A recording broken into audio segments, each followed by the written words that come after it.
All right, all right. So we have the Wright Flyer 1.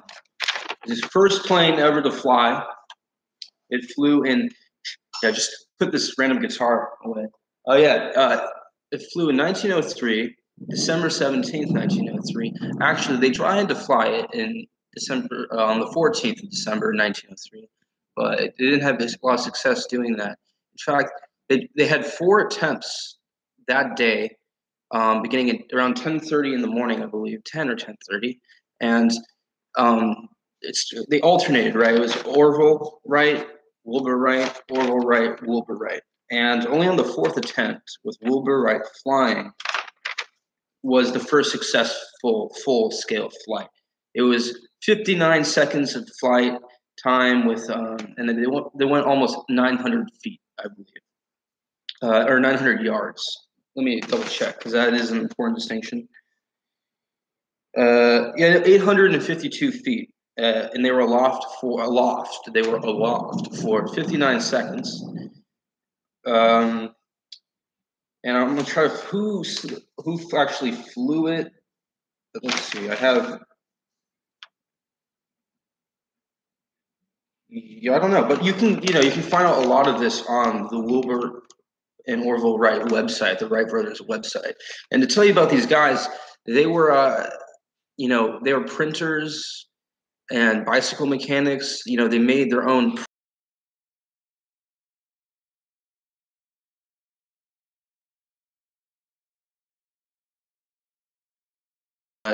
They were actually based out of Ohio, I believe, or not, yeah, Ohio area. But they flew the plane in, way out on the east coast of North Carolina, a place called Kitty Hawk, and they flew it out in the sand dune area called Kill Devil Hills.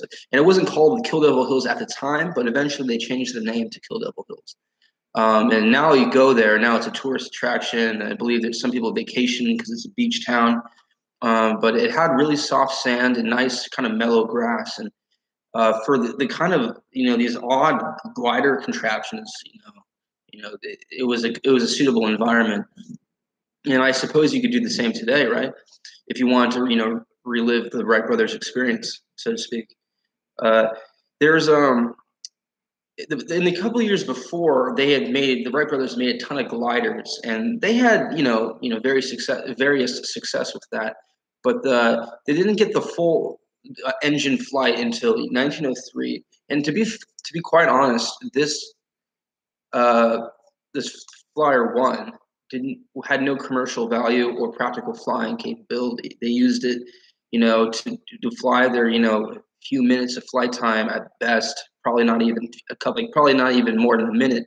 And then they went on to designing more and better planes that could really serve the purpose of their purposes, but also the purposes of the economy. The plane itself is kind of odd. It was made out of ash wood and I believe maple.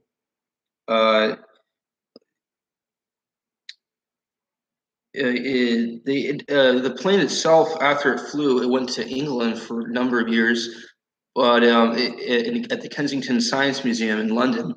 But eventually they brought it back to Ohio, I believe, or New York. I think it was New York, and then not Ohio. It went to New York, and then went to D.C. in the Smithsonian, where it is now.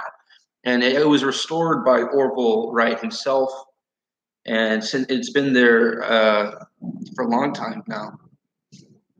The pilots themselves they weighed very little. They were 155 pounds, just about, and they were stationed on the left side of the center line. So you have the plane, right, and then this is the left, right, and the pilot little spot where the seat would be on the left side of it. And what they would do to compensate for those weight imbalance created by that is they would have one wing a little bit longer than the other. Right, the right wing was a little bit longer than the left. And it was the whole plane was very light, actually. Like a cow probably weighs more. It was 605 pounds without a pilot, so it'd be 750 pounds with the pilot.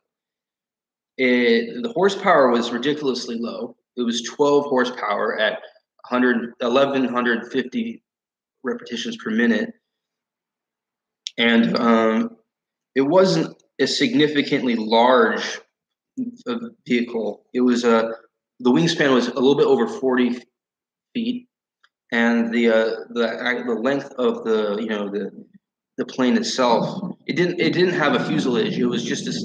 It was kind of like a kite looking thing. You'll see in the photo. The length of it was only 21.1 feet, and it had several rudders to control the pitch and yaw and roll, so to speak. There's something called an elevator, which I believe helps with the pitch of the plane. And they didn't call it an elevator. It was called an elevator, but the Wright brothers, they called it a horizontal rudder, and that was its own thing. And these are kind of the outside of the wings and the engine. These are the more noticeable components of the plane. And it was a 4-cylinder engine, which surprises me. I didn't know that they made 4-cylinder engines like that back then. I know nothing about engines. Vertical rear rudders. The first few flights didn't last that long, but they were actually better than nothing. They were several seconds of in air time.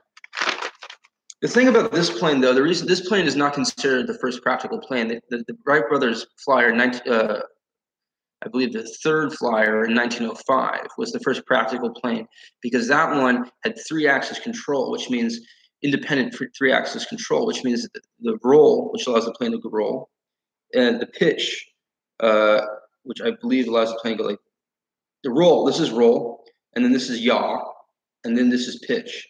Right, all those motions in the Wright Flyer 1, the one we're talking about, they weren't independent.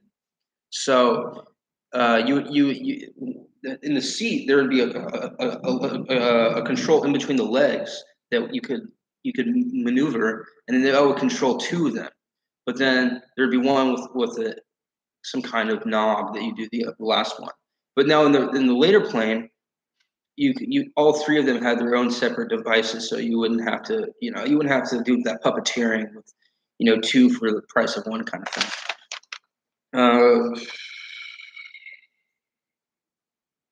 Yeah, okay. I said maple. It's not true. It was all a wooden frame, and it had the straight parts of the plane were made of spruce, and then the curved parts were made of ash, and the whole thing was coated in was framed in a canvas material, just canvas, but it was painted with a kind of sailor's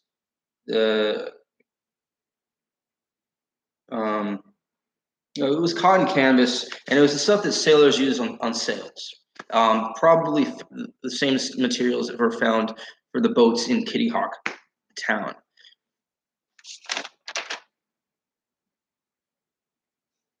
If it matters, a little bit more detail, the engine block was actually made of 92% iron to 8% copper. It was an alloy of, it was aluminum alloy, I believe, of 92% aluminum and 88% copper. The rest of the engine was made from steel or cast iron, and there were spark points for help with the ignition, right, of the engine, and they contained tiny bits of platinum.